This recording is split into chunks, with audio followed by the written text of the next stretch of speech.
is the Cool Kids Film Club Podcast. Watch films with us.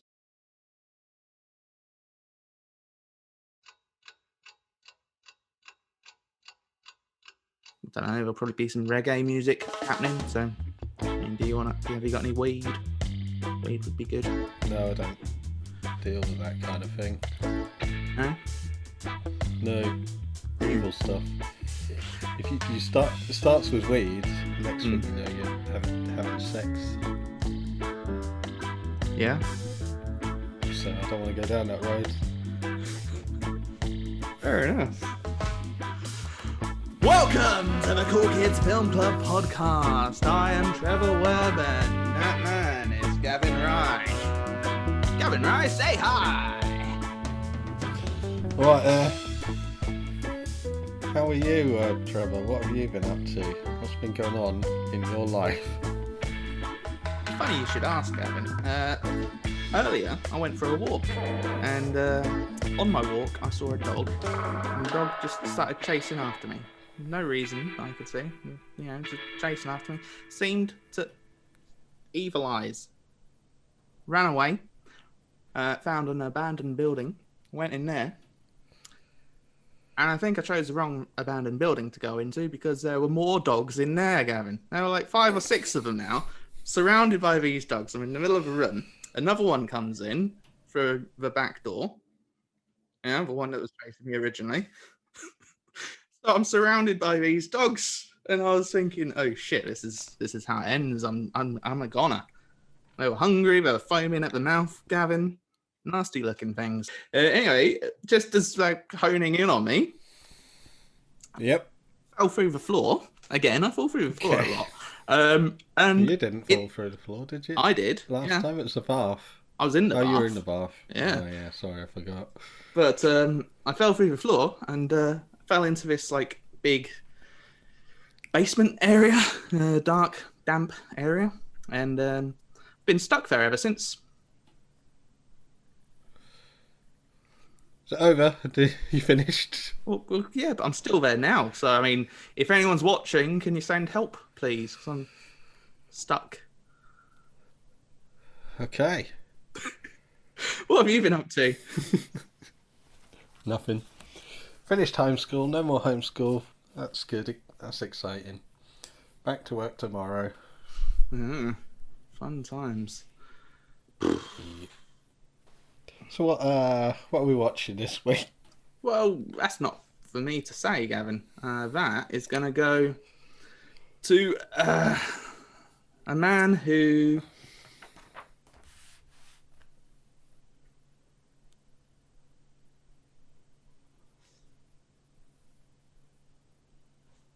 I don't know, you make one up.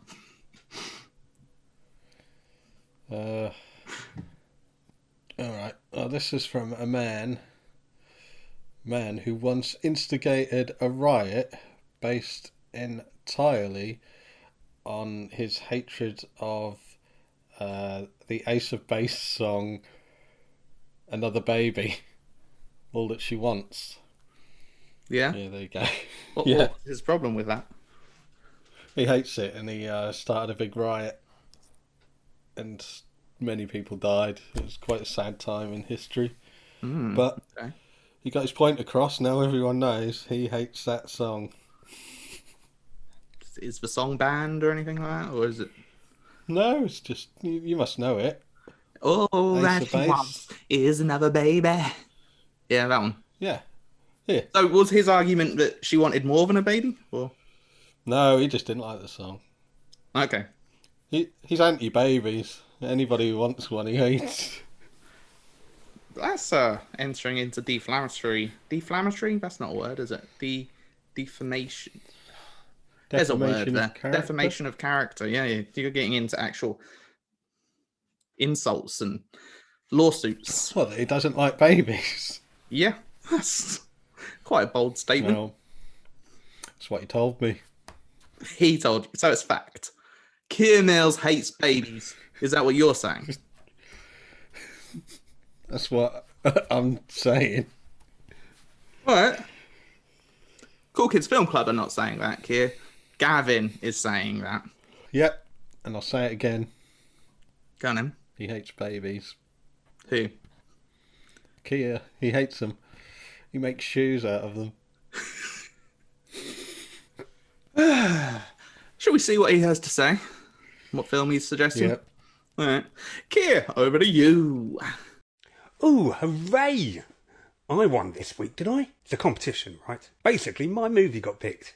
Ain't that good? But in honesty, who is the real winner? Is it me, who gets to watch a movie that I already know is excellent? Or is it you, who gets to watch a movie that you may already know is excellent?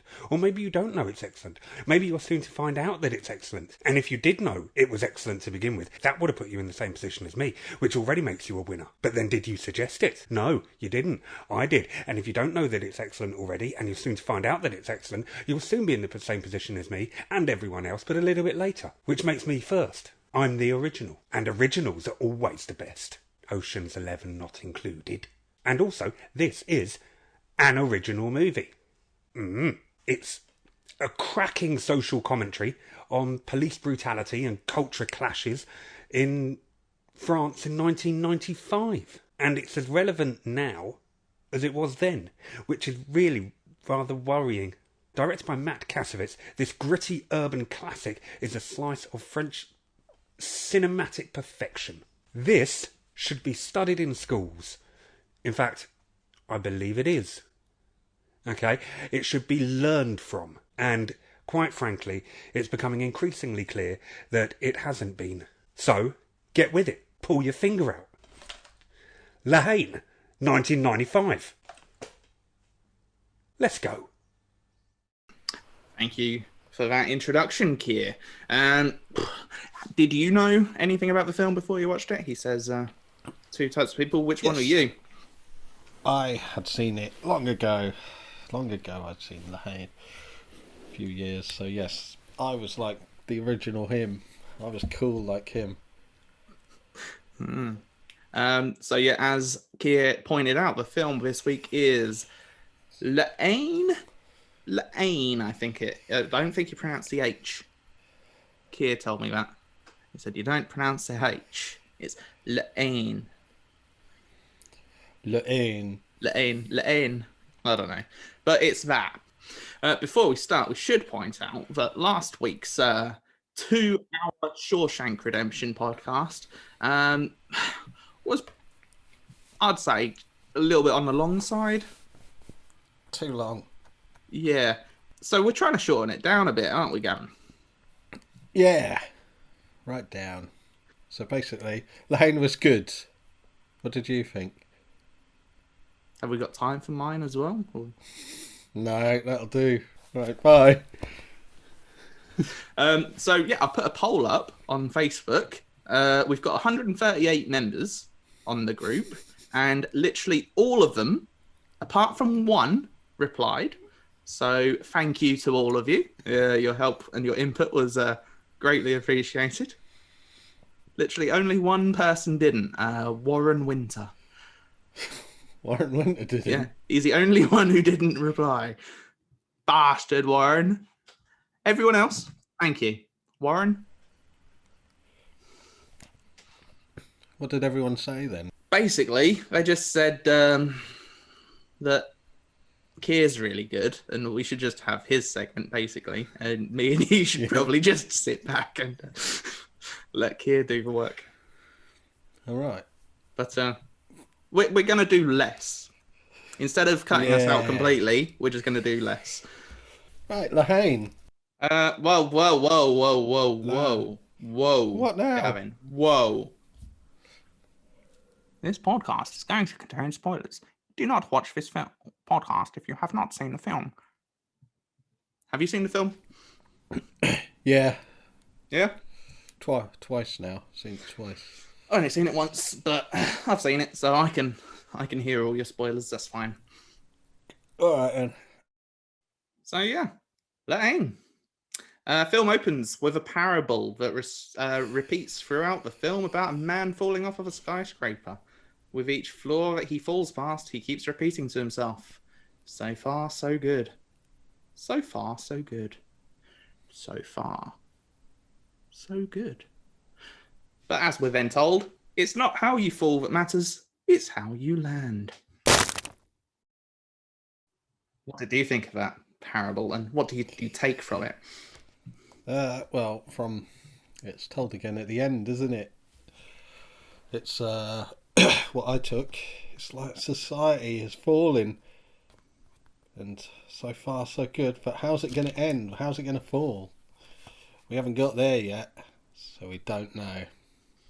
Would you say so far so good with society? Not really, but yeah, no, I wouldn't. So far so poo. Yeah, I mean, the situation in the film, it's not like it starts good and then it goes bad and then you get peace again at the end. It's kind of bad and it stays kind of bad. I mean, I think it's kind of people kind of taking what they've got, and even if it's crap, being okay with it. Do you think they're okay with it? I think they make do, and it's only certain people that, I mean, you're starting deep, aren't you? Yeah, we're cutting straight to it, Gavin. I was ready to talk about who directed it and stuff, but you're straight in there. You've thrown me off pace a bit. Who directed it, Gavin? Well, this film was directed by Matthew. It's Matthew. All the people called Matthew in the world prefer to be called Matthew, definitely. Matthew Kassovitz. Matthew Kassovitz, who, he directed a few films in France, then he decided to come over to America and did loads of poo films like Gothica, which is terrible, and Babylon AD, which I've literally only heard one person say they enjoyed, and that was you, and I bet you don't even remember saying that. Don't even remember what the film is. Babylon AD. Yes, with Vin Diesel, it's a sci-fi film. It was apparently, though, taken away from him so much and interfered with him so much that he made a documentary about the making of it and about how fucked over he was, called... the documentary's called Fucking Kassovitz. And it's... Yeah, apparently it's... I saw a little bit of it years ago, but apparently it's very good. It shows just the producers interfering and the studio getting in his way. Literally everything he wanted to do was just compromised, and he couldn't make the film he wanted at all. I don't think he's made too much since then. And how about the people in it? We've got Vincent Cassel. Vincent Cassel, yeah. My favourite Vincent Cassel film is Irreversible, but guy's in tons of stuff. Black Swan, Ocean's 13, Ocean's one of the others. He's in Shrek, I never knew that. Brotherhood of the Wolf. Guy's in tons of stuff. Eastern Promises. Underwater recently. The other two people, I haven't got their full names. Do you have them? I know it's Saeed and Hubert someone. Hubert Condé and Saeed Taghemmoui. I'm sure that's exactly how you pronounce it. No, that's perfect. Yeah, yeah, and they all in the film have their real names. They do. Do you know much about that as to why? No, I don't know. It probably just helped with... I mean, he's clearly going for realism throughout the film. Probably just helps with that. Yeah, I mean, that's... Apparently, I was watching a review and they had listened to the commentary, the track, and apparently the director does state it's something along those lines. So, the parable that you mentioned earlier about falling from a skyscraper, to me it felt very apt. Considering our decision not to detail every single scene from now on, each floor of that skyscraper could very well be a scene in the movie. We could describe each and every one, or we could focus on the important bits and make sure we land well. Whether or not we do that with any success, of course, still is up for debate. Maybe we'll just hit the ground and die. But surely if you're falling from quite high, it's not going to be good anyway, no matter how you land. It's probably best you land straight on your head. So you're saying the moral of the story, this whole film, is just kill yourself quickly and get it over with? No, I'm saying the moral of that parable is... Well, yeah. So where were we before you wanted to go back to directors? Do you think they're happy with their position in life and the way society is? Well, certainly not. They certainly aren't. So we should say, I mean, the film opens the day after a big riot. It's happened in Paris, and it's all kind of kicked off. Lots of police activity on the streets. It opens with some real footage of different riots and stuff. Actually, quite, especially with the real footage and the reggae music, it kind of reminded me of This Is England. Like the opening of This Is England. It's actually quite a few correlations between this and This Is England. I quite liked the song and the music throughout the film. Quite enjoyed. I like my reggae. Bob Marley, some Bob Marley that is. Mm-hmm. We're introduced to Vincent, Hubert and Saeed. They all meet up to spend a day together. First of all, we get a time code. 10:38. Did you notice anything about these time codes? I quite liked them. Did I notice anything about them? No, why? Was there something about them? Yeah, well, I like the sound effect of a very fast ticking clock.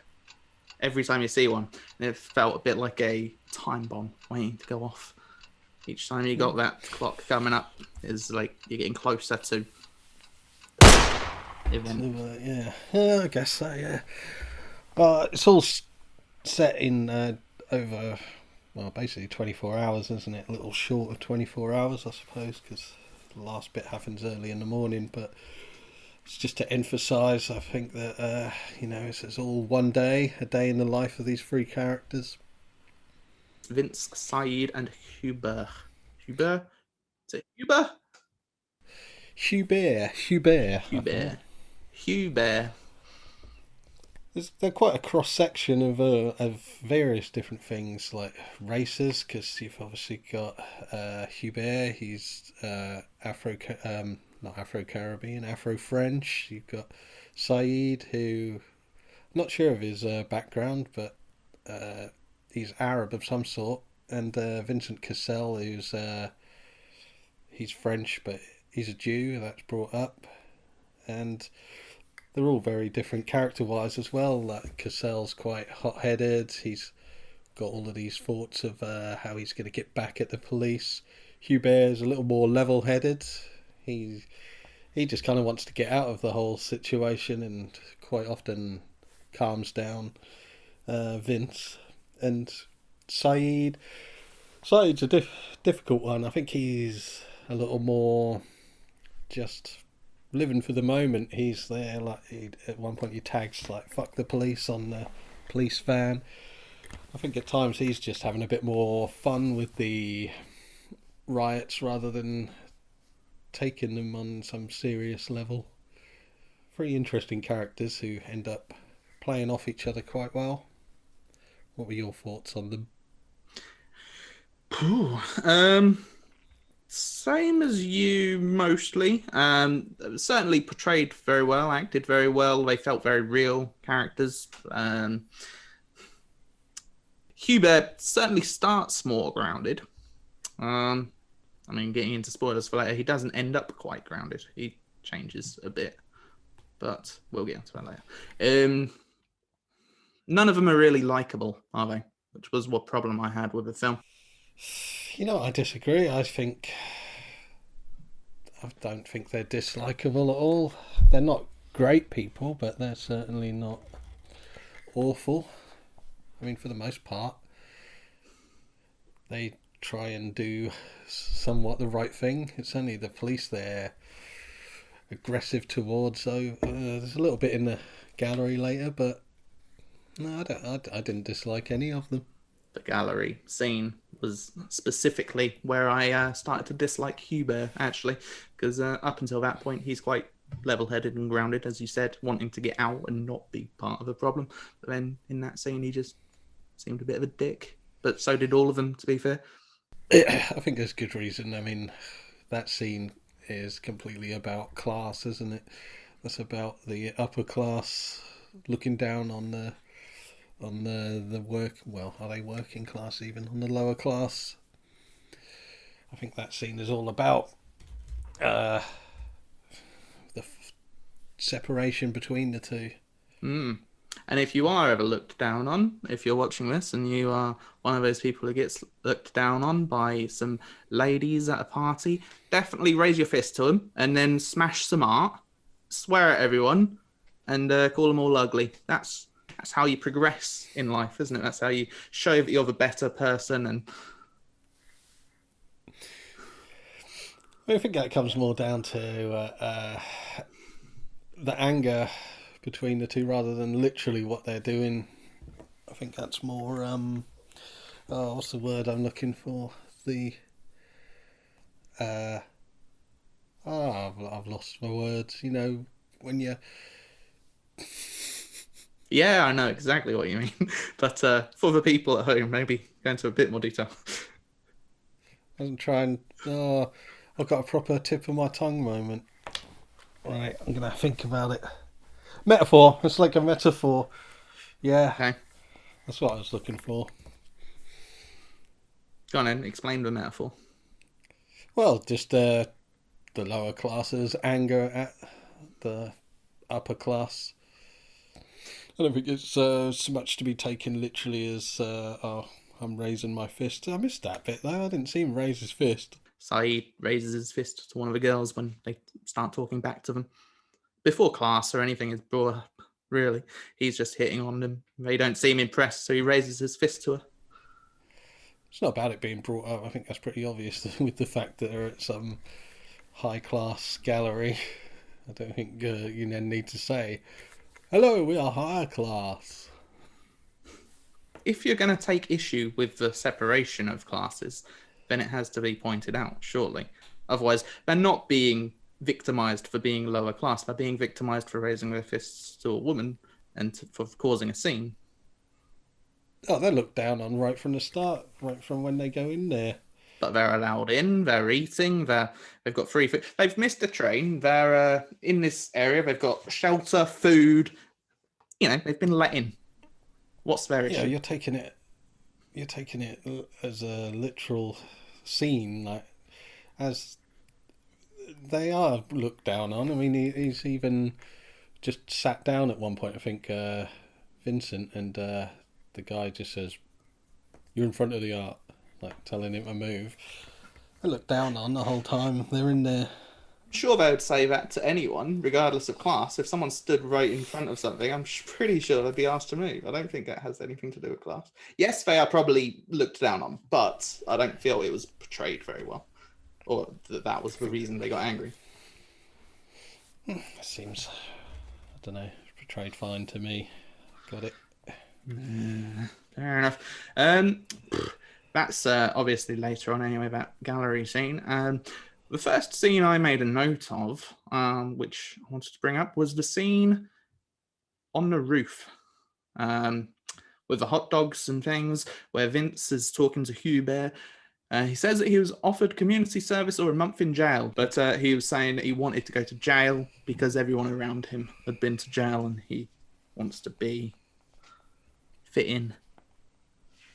Yeah, that just goes along with his character, isn't it? Like, I mean, when he finds the gun later on, well, he's already found the gun, but just the constant bringing up of, I'm going to kill a cop. He's, I think he wants to be perceived more rather than... It's a bad man. Yeah, that's it. That seems his main lot in life, wanting to be perceived as more than he is. And you mentioned him wanting to kill a cop. This is obviously because Abdel, a man from the local area, was hospitalised in the riots from the day before. They beat him up in custody, it said. Oh, was it in custody? I believe so, yeah. I might be wrong, but I'm pretty sure I said that he was in custody. My slight issue with the film is the whole Abdul thing, because they go see him at one point and they're not let in, and they talk about how if he dies then that's it, I'm killing a cop. But I don't think it's quite cemented in what their relationship with him is. I feel like they needed just something to be like, he was one of our good friends. He's just because otherwise it comes off as more as this is an excuse to do all of this. Which is how I took it. I don't think they did know them that well. There's one scene in particular that I remember, but I've not looked into, so I can't. I've only seen it once. But where you that tracking shot, which I quite enjoyed. But they're all walking through the provinces. They go up the stairs. Hubert goes off to score some drugs or something, and Vince and Said are talking in the background. Do you remember that? That is good. They're talking about Abdel there, and I'm pretty sure Said says, I didn't even know him, or something like that. I think... Because at one point they do say, he was our friend, and there's another bit they mention our friend, but beyond that, there isn't much. No. What did you think about, the scene you mentioned with on top of the roof where they're having hot dogs and just hanging out, having a good time, and this is their first kind of interaction on this day anyway with the police. Police come and just break it up for no real reason, just saying that they're not meant to be there. Is that no reason? If it's private property, if it is, I don't know who owns it. They live. Some of them live on there. Yeah, that's just the roof of the building that a few of them live on. But is it a shared community? Is it a block of flats where neighbours have complained about them being noisy or something like that? Well, we don't know, but still, in the times of it, a day after a riot, you need to be riling up the people some more, especially when it seems they're all just on the roof having a good time. Pre-riot drinks. That's how you'd surely say it. They're all up there getting rowdy, and then they're going to come down and cause trouble. Well, that sounds to me like the police are looking to make trouble. They're not making life easy for themselves, are they? Disagree. They're kids with projects have probably not got a lot for them to do. Probably not a lot in the way of job opportunities. So they're on a roof having a get together, having a drink and some hot dogs. Well, hot dogs lead to all kinds of activities, Kevin. We're all warned of hot dogs in school. I don't know. As the director says in the audio commentary, apparently, I have not heard it myself, but he says, obviously, this is quite reflectant of the actual place this was shot in, and there isn't a lot to do, and getting out of the area is quite difficult. Apparently, the train stations and stuff are guarded by police, and the police obviously arrest people for no reason, so most people stay clear of the train stations and stuff, so they can't really get out. Plus, most people are poor; they can't afford the train tickets and stuff anyway, so they're stuck in this area, and there's not a lot to do. So there you go. I mean, is it really the right thing for the police to do? They must know there's not a lot of stuff for them to do. To just be moving them along the whole time, you're not irking them, you're not stirring the pot. As I say, it does depend. If they're on some communal thing and the neighbours are complaining about noise, and they're all up there listening to music, being loud and leery. I mean, the police never say that there's been a complaint. I mean, they do. They say you're not allowed up here. I mean, that implies that somebody has a problem with it. Well, I'm on their side here. You can take the police side. I'm not on either of their side. I think 90% of the people in this film I disliked. Police and the kids. Fair enough. Show. They talk about going to the hospital to see this Abdel guy, so they must have known him to some extent. But before they go, Vince says that he wants to show them something, and he shows them the gun. We should probably explain where he got the gun from. Yeah, there's a lot of talk about how one of the cops during the riot lost his gun and it hasn't been found. It seems that Vince has found it. And this, unlike America, because most of the time we've been watching films and everyone's got a gun. In France, apparently not many people have guns, and so him having a gun. You said earlier as well about him wanting this position of power, and not power, but that street cred. So he says something like, "Oh, you'll be gangster now," something along those lines. Yes. It is in this scene as well that Hubert kind of comes across as the grounded one as well. He's quite anti-gun thing, and he warns him about it. Says he doesn't want any part of it. Yep.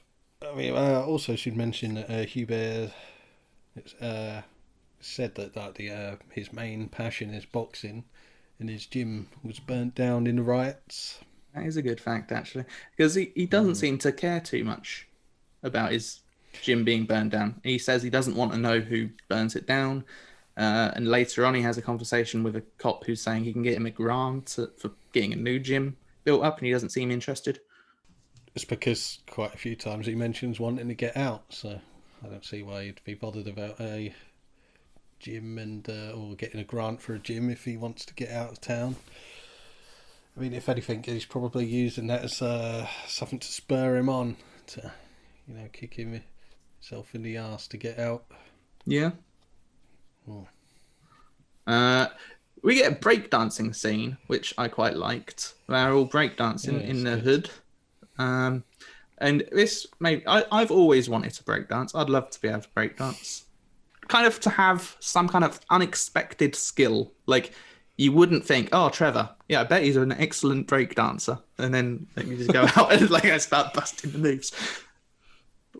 Just doing the spinning on the head. Yeah. I mean, do you have a skill that you wish you could do? Something that wouldn't be characteristically thought of as a Gavin thing, that's just something you could do. I would love to be a really good skateboarder. Yeah? Yep, that's what I would. Just bust out some kick flips. Yeah, I do like this scene, and it's good how something's going on outside, so everybody runs off, but the guy's just left there spinning on his head. There's another bit earlier on when we very first meet Vincent. He's dreaming, isn't he, that he's dancing and he's doing a strange dance. I like that. Yeah, that's another example of excellent music. And then another scene I liked. I don't know how late this is, but Nothing Like a Good Shit. Oh yeah, that was good. They're in the toilet. There's a bizarre bit about this scene. Does France just have public toilets with phones in them? Because it's in the toilet, isn't it? That payphone. I didn't even think that was strange at the time, but yeah, that is a bit odd.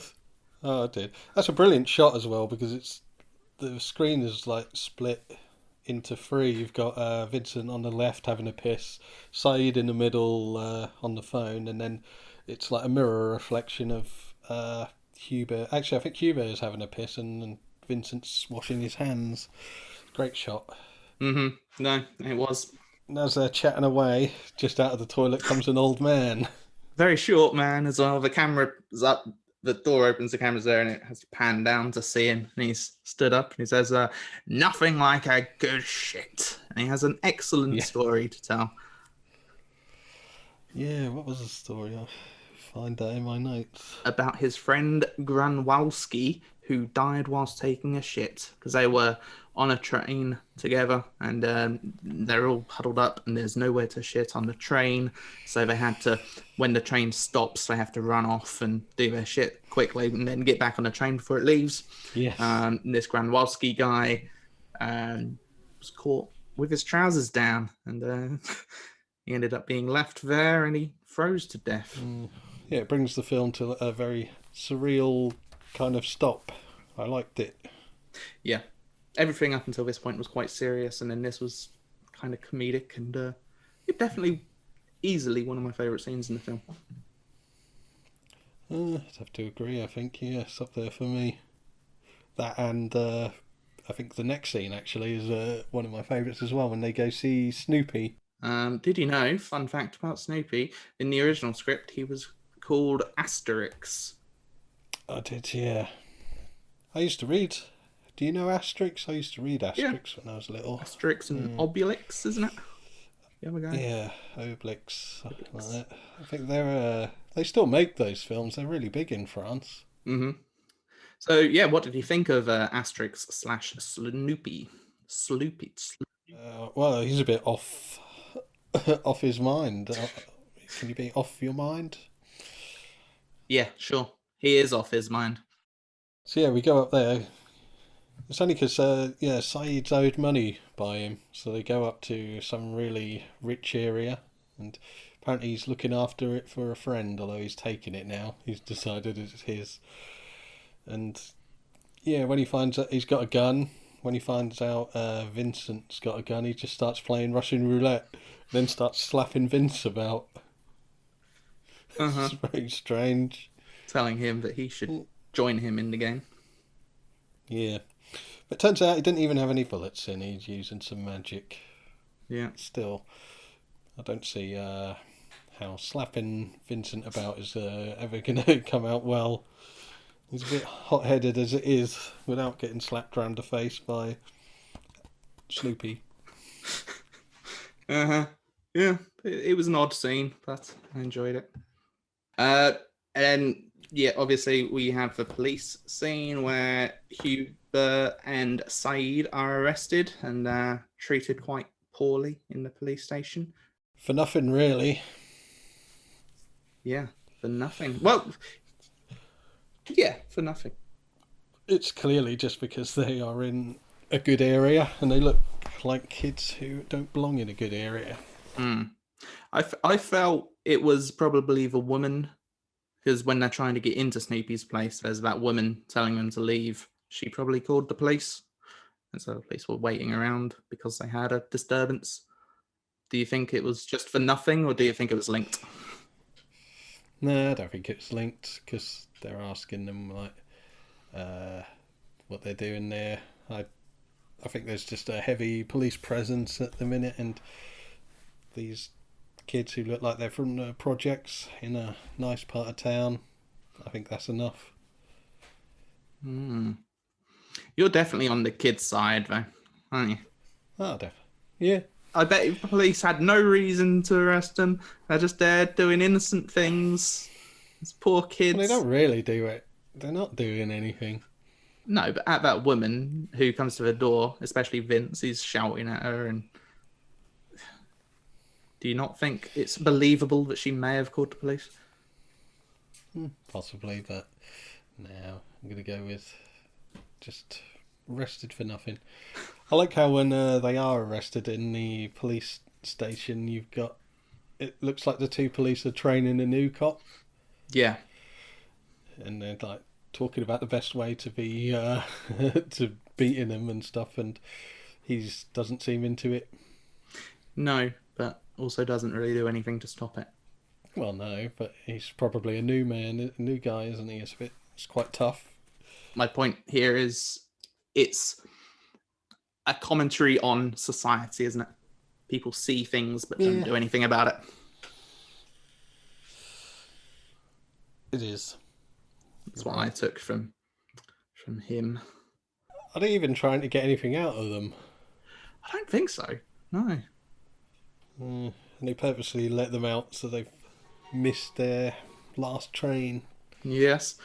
And yeah, at this point is when the film kind of changes. Well, no, it doesn't really change direction, but at this point it certainly makes it apparent that the film had no apparent direction.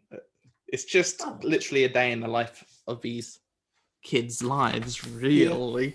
There's no end goal necessarily. They're not on any mission. Vince is kind of, but No, it very much is. I mean, it's a slice of life. It's more about the time and the situation that was going on and people in this situation rather than an out-and-out story. so yeah, as they're just they've missed their train and they're walking around the streets. They go to the gallery, like we mentioned earlier. But one of the scenes I enjoyed whilst they're walking around the streets, they're talking about who was more badass. Was it Coyote or Roadrunner? Who do you think? Well, obviously Roadrunner. Yeah? Yeah. Why? You say obviously. He always gets away with it. He's Maybe. why would Coyote be a badass? Well, he's the one with all the It's rubbish. TNT. He was a bit. Yeah, he's got it and he never does anything with it. Which Looney Tunes character would you back in a fight if you had all of them? All of them, I can't remember them. Looney Tunes Royal Rumble. Who do you think would win?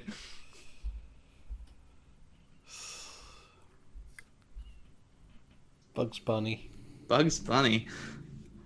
I would take the Tasmanian Devil. Yeah, he's He's good, pretty yeah. good. Oh, the Martian, that Martian one. Marvin the Martian. Do you think he'd beat the Tasmanian Devil? He's probably got some superpowers he's never used. So yeah, him. There's a bit, what did I mention, where Abdul says, when Vincent's talking about killing a cop again, Abdul says, "Oh, you're half Moses, half Donald Trump." I thought was quite apt, along with the whole police brutality being still a big issue. Who says it? Saeed says it. I thought he just said Saeed. Abdul. You might have said Saeed. I'm Did I? sure he said Abdul, but I might have done because right next to my Donald Trump note does have the word Abdul, so I might have seen that and said it. But yeah, Saeed says it. I didn't notice that quote. Yeah, you're like half Moses, half Donald Trump. That's what A he lot says. of characters and things are changed in different versions, and apparently the subtitles were done quite poorly in the original release of the DVD, and a lot of things were kind of changed. So I don't know if that's the same version as I watched even. I watched the Criterion version, which is from like the big release, so I expect they'd have probably got the correct subtitles or better ones. I don't think they did. I'm pretty sure the Criterion one was the one that kind of fucked it up. That's very recent. Are you sure? That's very recent. Criterion. I think so. Again, I haven't seen the Criterion one. I've watched a review, and I'm pretty sure that's the one they watched. I don't recall anything about Tweety Pie and Sylvester or whatever, so maybe mine never says that. Fair enough. Do you have any other scenes you want to bring up before we get into final third stuff? Yeah, I mean, we've got the art exhibition, actually. There's the gallery owner is the director's father. Mm. Also, another scene worth mentioning, because I think it's actually quite important to his character. Right near the start, Vincent Cassell does the whole taxi driver into the mirror. That is a good scene. Again, showing him as kind of wanting to, put up a front of being a gangster. Do you know how that shot was done? I do. Vincent Cassell was in the mirror. They had another cast member who looked a bit like him for the back shot. The cast member ducks down and they see him. Yeah, so that they take the camera like straight to the mirror without obviously seeing the camera. Yeah. Yeah, there's a few very good camera angles, very good camera work in the film I enjoyed. And then there's one scene which is terrible. Just after the DJ is playing his set out of a window, you get that shot of the camera going through the city in the air, and it's really weird and it's shaking around. You know what? I liked that a lot. I brought that up in my notes, saying that I liked it and how difficult that must have been to do then, and I don't actually know how they would have done it. I remember thinking if that was just a drone now and it was all perfectly smooth. Don't think it'd been quite as nice. I disagree. I think the rest of the film looks really good, really well shot, and then that scene looked really weird. And granted, I don't know how they did it. It is impressive that they did it, because I don't know how they would do it. It just looked like it had a camera on a big stick and they were just walking through, like, it was shaky and it looked terrible, but don't know. The rest looked good. So yeah, final third stuff, if there's nothing else you want to mention. Oh, well, actually, quite an integral scene where Hubert and Said run into a group of skinhead neo-Nazis. That's quite an integral part. And the skinheads start a fight with them. Yes, they've just abused them on the roof. And Vince turns up with a gun. Most of the skinheads run off, but they take one of them down an alley. Yep, the director. Wait, is that the director? Yep, that's the director. That is Kasevich. I did not know. So yeah, they take him off down the alley. And this is where Hubert... Like, I didn't like him in the gallery scene, but this is where he really kind of snaps. He's convincing Vince to shoot him. What did you take from this? Well, I think he's doing that knowing he knows Vincent. He knows he's not going to do it, and yeah, he's egging him on, knowing that he isn't going to do it. I think that's playing to him completely. You think? Yeah, 100%. So I wrote down the quote. It says, "There are good cops, but the only good skinhead is a dead one. Shoot him." I don't know, he seemed genuine. No, I think he's almost sick of his talk. He knows he's all talk. He's probably known him years, and he's saying, "Look, come on then, do it. You've been talking about it all this time. You can kill somebody, do it."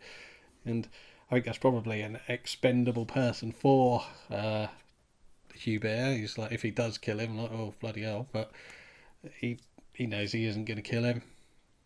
And I think that helps Vincent as well. I think in that scene he realises, that he is all talk. He hasn't got it in him. So they learned that Abdel has died, and that was Vince's whole thing, wasn't it? He was saying, "Oh, if Abdel dies, I'm gonna kill a cop," and right the balance, one of them for one of us, kind of thing. And then Abdel dies, and then that's what leads to that scene, isn't it? I think that's in all. Yep. Just about, and he just realised that he knows he can't do it. And then after that, obviously, they finally get back home, and then the next morning he gives the gun to Hubert. So as he said himself, he's realised he can't do it. And he's all talk. Basically gives the gun to Hubert, and then they kind of split off. Hubert goes in one direction, and Vince and Said go in another direction. And at this point, I knew the police were turning up, but in my head, they were going to pull up with Hubert, and like he was going to go for the gun or something, and Hubert would get shot. That would have been such a better ending, in my opinion. What did you think of the end? It's a good ending. I think. I don't know. Would I preferred Hubert dying as a better ending? No, I think that's it. If anything, that's what you expect, isn't it? The police to kill the black man with the gun. It's the way to go. For me, Vince was the one who took the gun. He was the one who instigated the whole chain of events. And for him to be responsible for Hubert dying by giving him the gun at the end, and then that being the reason he gets shot, and for Vince to survive and to live and have to live with that fact that he got his best friend killed, that would have been a much more powerful end.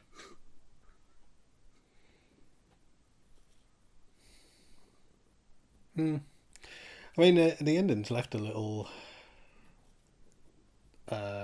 open anyway, isn't it? Because after Vincent's shot, we get that shot of Said's face, and it's just lit up by gunshots, and we never see who shot.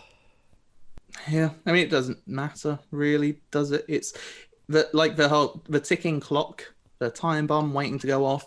You could argue was that gun when Vince found the gun. He set off a chain of events. That gun was going to go off eventually. That's what the ticking time bomb was, that gun going off. And then obviously it does go off. The end. I mean, are we led to believe in the end that after all of his talk about not shooting the cop, that Hugh Bear does shoot the cop? That's what I took it as. They probably both shoot each other. Did you notice the shot of Saeed's face as it zooms in on him as the two guns are pointed and it zooms in on Saeed's face? That was the same kind of shot zooming in on Saeed's face as the opening shot of the film. No, I did not notice that. Full circle. I mean, it seems apt that he's the one who survives, as he's the one who probably didn't take anything too seriously throughout. And then you assume he's probably left with the seriousness of it all, with the other two possibly dead. So, I mean, is there anything else you want to discuss before we go off to The Man in Our Shed? Not really. I mean, it's fair. We didn't really bring up too much, but all of the events, stuff that's going on now. We haven't moved on too far from 1995. No, and it's not just in France. These things are happening. This is happening all over the world. Yeah. In America, there's a lot of cases. It's only a few years ago that we had it in London, back when just as I moved there. We were both living in London at the time, weren't we? Where were you when the actual riots were happening? I was living in Croydon, right near where the furniture shop burnt down. Very close. We could see the smoke from that, right from our door. Were you part of the gang? Were you out there looting and... No, I didn't go looting. I left that. I'd only just moved to London, so I didn't have any looting friends to go with. I see. I remember being very anti it, which might be why watching this film I was not on the cop's side, but certainly not sympathising with the kids. I remember there's a good song about it as well, by the King Blues, and I can't remember what the song is called, but it's about the London riots, and it's about the people, about how the singer and his girlfriend don't feel safe in their home, and these people are out there rioting and burning down shops and stuff, and you know, this is their home that these rioters are basically destroying. Yeah, I mean, you don't get as much. I suppose you do with the boxing place being burnt down here.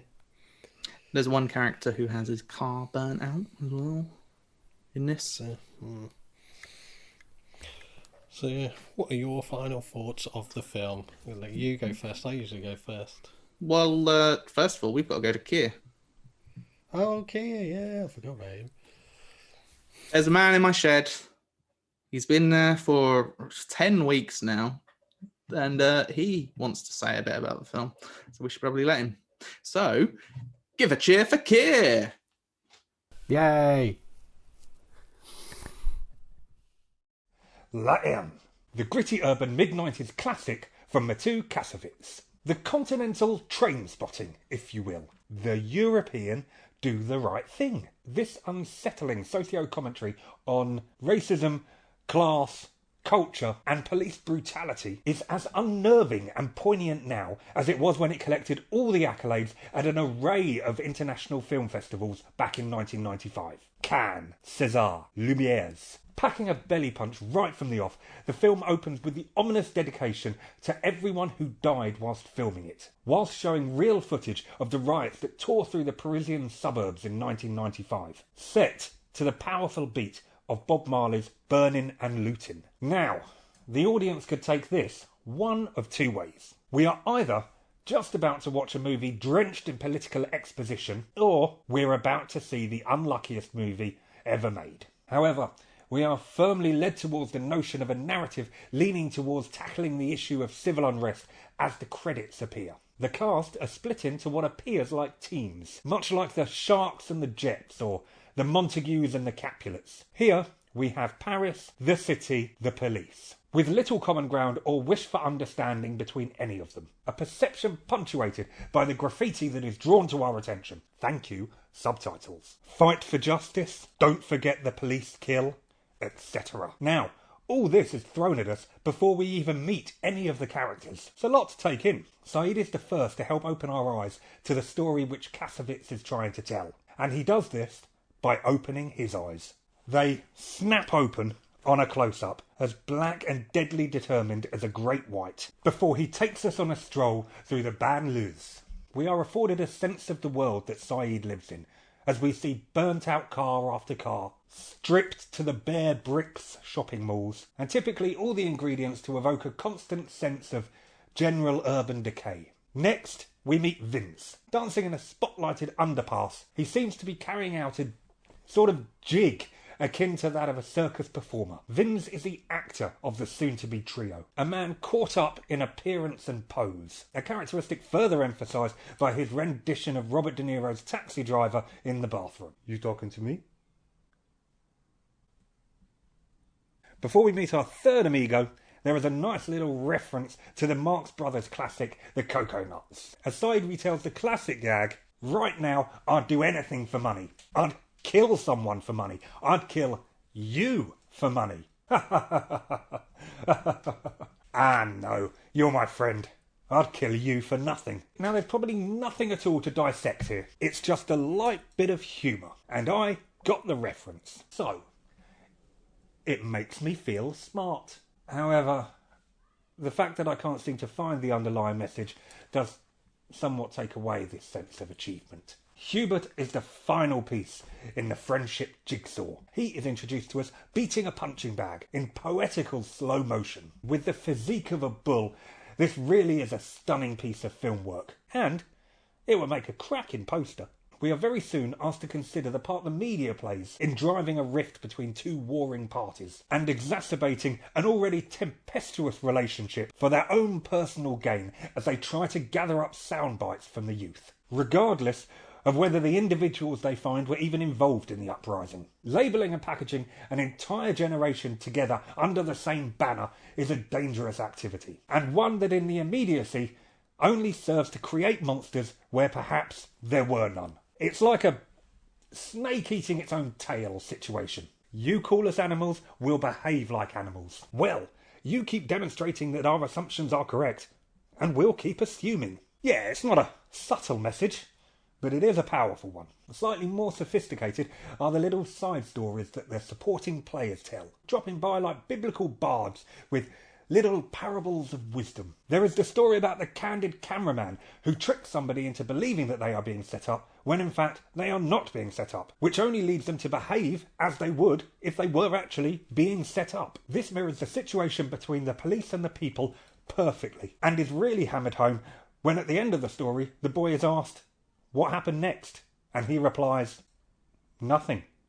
That was it." Well, that is prophetic. There is no end, there is no aim, it was all pointless. But everybody watched for entertainment. This is reminiscent of the famous Charlie Chaplin quote, "Life is a tragedy when seen in close-up, but a comedy in a long shot." The topic of police brutality is obviously an incredibly relevant and worrying one. The oft-rolled-out expression, "they were only doing their job," we all know far too well removes the need for the police to be held accountable or even responsible for their actions. However, this is not to say that Kassovitz ignores the flip side of this coin. Whilst the police are judging all of the youth are doing exactly the same by assuming that all the police are corrupt pigs. The mutual hatred is simply self-fueling. As well as the aforementioned graffiti that adorns the screen for much of the time, there are also other little moments which help marry the context with the imagery. The moment the trio argue in front of the famous Écoute statue in Paris, for example. Écoute, literally translated as listen, designed by Haine de Miller as a request for Parisians to stop what they're doing, slow down, and listen to what's going on around them. Or the picture in Hubert's room of John Carlos and Tommy Smith raising their fists to the Star-Spangled Banner at the 1968 Olympics as a symbol of resistance and defiance. An image that has been seared into the history books. And one might argue that this movie could be too. The performances are universally exceptional, with Vincent Cassel, Saeed Tagmuri and Hubert Kunde all demonstrating extreme depth and range, each performance drenched in sincerity and honesty. Cassel in particular shows an early indication of his soon-to-be impressive CV. The music is also on point, with a mixture of hip-hop and reggae setting the tone for a multicultural urban existence. There is also a rather marvellous moment when a DJ turns his speakers to face out the window and plays a mix of KRS-One's Sound of the Police and Edith Piaf's Je ne regrette rien as the camera and music soars over the estate. That was quite close, that pronunciation, wasn't it? I have no regrets. Possibly one of the most hard-hitting moments is the scene in which Hubert and Saeed are interrogated by the police. It is not overdone. It is somewhat strangely underplayed and soft in comparison to other moments in the movie. But the quiet realism is absolutely terrifying. The movie ends in the reverse of how it started, with Saeed closing his eyes with the same determination as he had opened them in the beginning. We've seen the world through his eyes, and now he doesn't want us to see any more. Is it simply too much to witness any further? Or is this simply telling us that even if we close our eyes, the issues will continue on around us? The overriding message that French society is in free fall is a statement that could be put on just about every other country in the world. And the fact that nobody is really doing anything to readdress the situation is highlighted here with ease. The continual lack of willingness to tackle any of the issues at hand head-on could be repeated about the situation regarding climate change as well. The idea that it is not the fall that kills you, it is the landing, is such a simple yet precise explanation as to how the powers that be view these problems. They see them as not theirs. It can be left for someone else. After all, we're not dead yet. So far, so good. Laters. So that was Keir Mills again with another excellent segment. I think from that it's safe to assume that he quite enjoys the movie. Well, it's his choice. You won't pick a movie you don't enjoy. I might one day. I might pick Divergent. You don't know whether you don't enjoy it. I've not seen it, but I might not enjoy it, is my point. So, yeah, we should say actually, somehow you've managed to convince Warren to change his film, haven't you? I messaged him and he said that he'd always intended to change it. I was disappointed, I won't lie. And he's changed it to Moon, which is a good film, unfortunately. So what did you think of Keir's segment? Well, very good. He's certainly analysed it much better than we did, as usual. I don't know. I think I'm quite an expert, Gavin. Don't know about you, but I'm a pro. I like that he brings up Do the Right Thing, which I saw recently. It's absolutely brilliant. It does feel like a French Do the Right Thing in ways. I don't even know what Do the Right Thing is. The only Do the Right Thing I know of is a podcast, which is good. It's a good podcast. But it's probably not about the same thing. It's about racial tensions in Brooklyn, in Spike Lee film. Very good. So you asked me to give my thoughts on the film. So, right.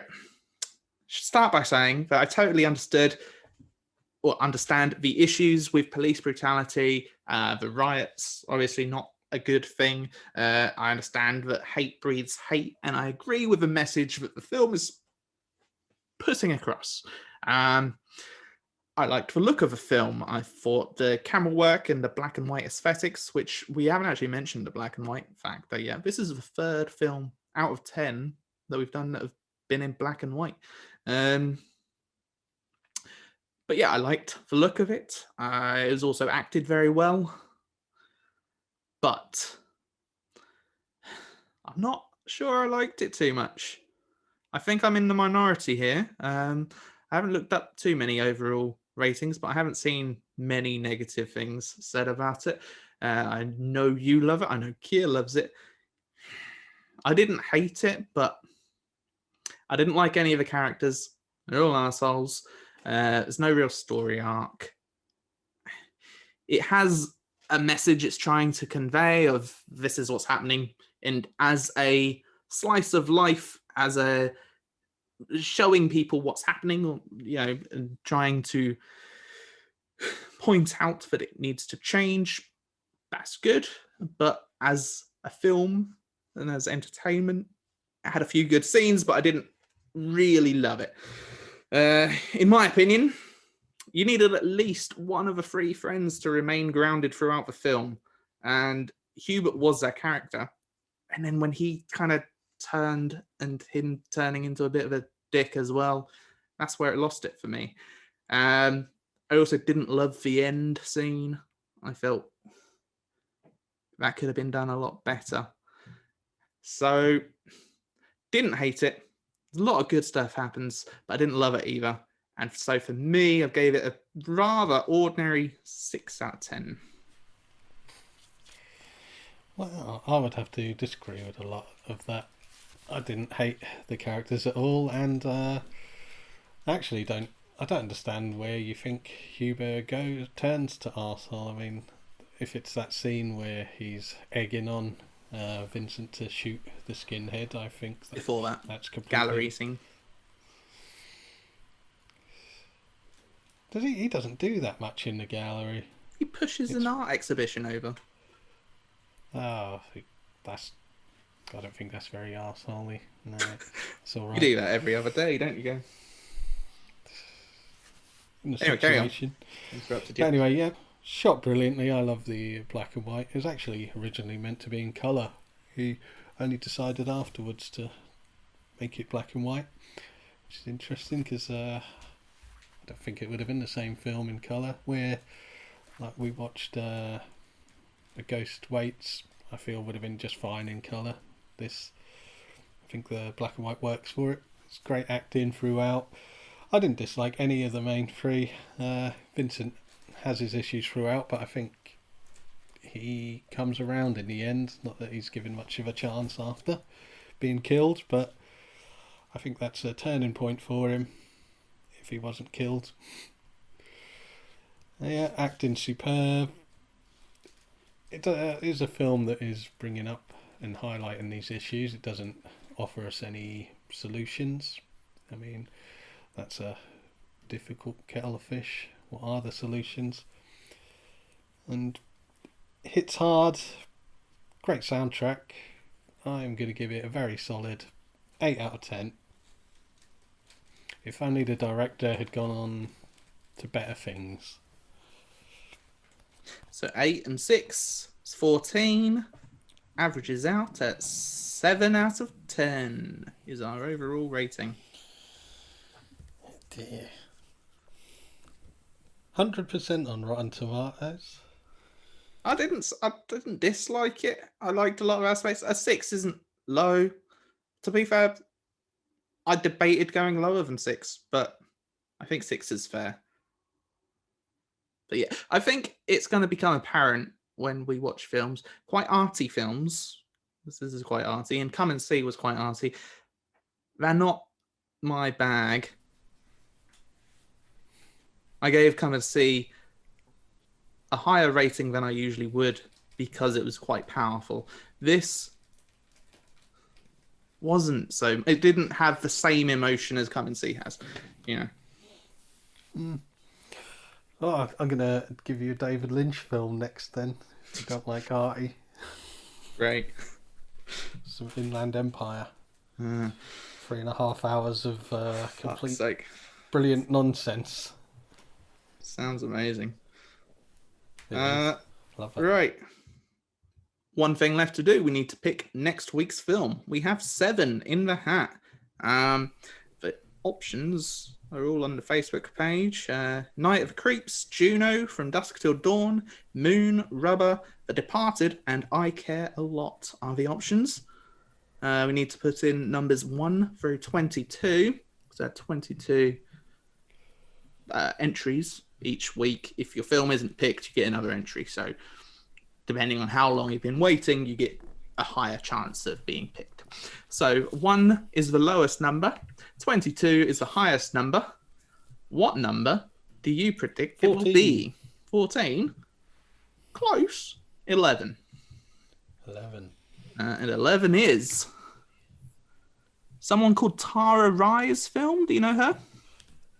Do I know a Tara Rye? No. Ask your wife if she knows Tara Rye.